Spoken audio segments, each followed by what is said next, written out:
Hello my dear மக்களே! இன்னைக்கான லைன கேட்கலாமா? வாங்க கேட்போம். மன தைரியத்தை இழந்து விட்டால், மனிதன் எல்லாவற்றையும் இழந்தவனாகிறான். எந்த ஒரு விஷயத்தையும் செய்வதற்கு மன வலிமை ரொம்ப முக்கியம்.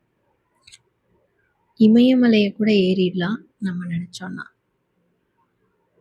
கீழ உட்காந்துட்டு எந்திரிக்க கூட முடியாது. ஏன்னா, நம்ம அப்படி நெனச்சிருப்போம். ஐயோ! என்னால முடியல. முட்டி வலிக்குது, கால் வலிக்குது, இடுப்பு வலிக்குது.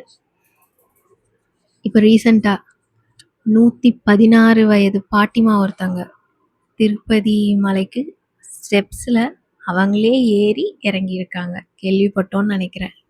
எல்லாரும் பட்டிருப்போம். அவங்களுடைய வயது, அவங்களுடைய அனுபவத்துக்கு முடிஞ்சிருக்கு. ஏன்? என்னால் முடியும்னு நினச்சி அவங்க செஞ்ச விஷயம். எத்தனை பேருக்கு நம்மளால் இன்னைக்கு அந்த மாதிரி ஏற முடியும்? கேள்வி வருதில்ல? மன தைரியம் இருந்தால் எதுவும் சாத்தியமாகும். சிந்தித்து செயல்படுவோம்.